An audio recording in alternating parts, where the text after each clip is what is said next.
дастаҳои Регар Тадази шаҳри Турсунзода ва Равшани шаҳри Кулоб аст ки яке аз бозиҳои муҳимтарин ва марказитарин дар даври сеюм ба ҳисоб меравад. Ин ду даста мавсими навро начандон хуб шурӯъ карданд.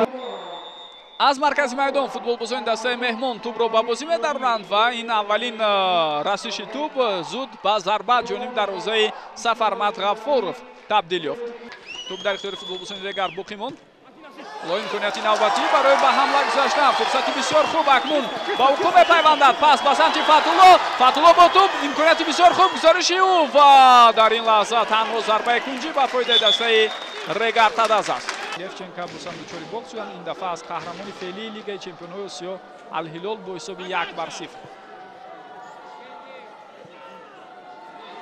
ирсоли тӯб сурат гирифт ва чӣ гуна имконият пайдо мешавад ва бисёр амолӣ ҳисоб кушода шуд. футболбозони Равшан тавонистанд ки ба таври бисёр олӣ аз ин фурсати худ истифода баранд ва ҳамакнун Коуаси Инасент ба задани гол муваффақ мешавад.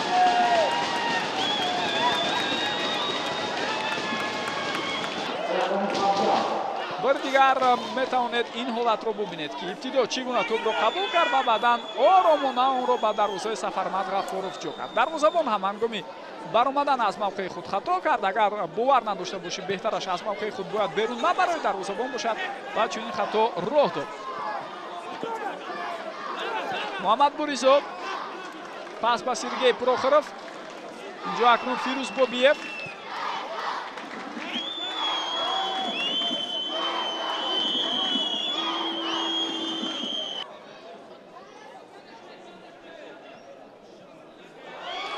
боз як фурсати дигар метавонад пайдо шавад барои дастаи Равшан. бисёрам хуб онҳо фишор меоранд. зарбаи навбатӣ ҳам бисёр хавфнок буд, аммо каме канортар аз паҳлӯи дарвозаи Сафармат Ғаффоров гузашта аз майдон берун шуд.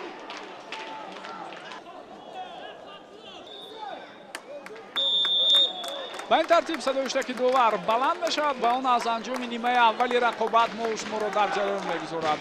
бозӣ ибтидо бисёр хуб ва бо ҳуҷумҳои тарафайн сипарӣ гардид, вале дар дақиқаҳои охир мо бештар қоидавайронкуниҳо ва манъ шудани рафти бозиро дидем. акнун каме танаффус аст ва баъдан барои тамошои қисми дуюми бозӣ боз ҳам ба варзишгоҳ бармегардем.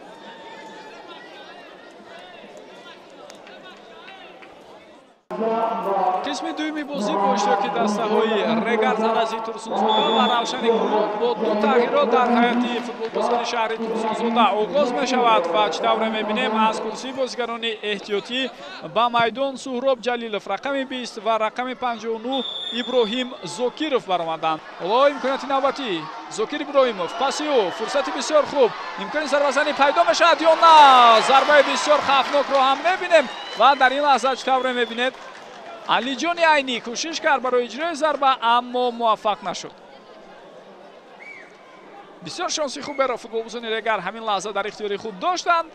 такрори ин ҳолатро якҷо метавонем бубинем. Зокир Иброҳимов, паси ӯ ва баъдан Шорух Сангов кӯмак мекунад. Алиҷони Айнӣ, зарба бо пои чап иҷро шуд.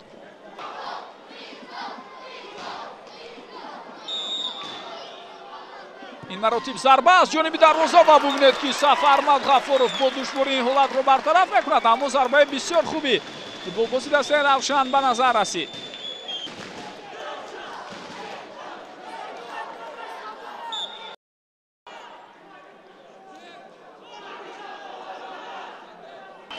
пас ба канори чап Ҷаъфар Исмоилов, фурсати навбатӣ ба вуҷуд меояд ва дар ин лаҳза бубинед ки тӯб аз ҳама гузашт. дар ниҳояти кор футболбозони дастаи Равшан як илоҷ карда ин ҳолатро бартараф карданд. зуд тӯб ба бозӣ дароварда шуд. инҷо ирсоли навбатии тӯбро мебинем. фишори бозигарони дастаи Регар ҳамоно давом дорад. интихоб намекунанд. Фатулло, ирсоли навбатии тӯб ба сӯи ӯ. Рустам Ризоев тӯбро берун мекунад. Абрамов, зарбаи бисёр хавфноки ӯ, лек тӯб аз майдон берун шуд. ирсоли тӯб сурат гирифт. дар қабати дуюм футболбозони Равшан тавонистанд ин ҳолатро бартараф кунанд ва бо ҳамин садои иштаки довар Сайвали Турдиев аз анҷоми рақобати имрӯза мо шуморо дар ҷараён мегузорад. ду дастае ки таърихи бисёр кӯҳан доранд, ду дастае ки дастовардҳои шоёни футболӣ доранд дар футболи меҳан. ин мавсимро бо албатта ҳайати нав, бо ҳадаф ва мақсадҳои нав шурӯъ карданд ва чӣ тавре мебинем яке каму беш ҳоло аз анамин буҳрони мушкилиҳои худ берун набаромадааст ва дигаре имрӯз қадами аввалинро дар ин замина мегузорад.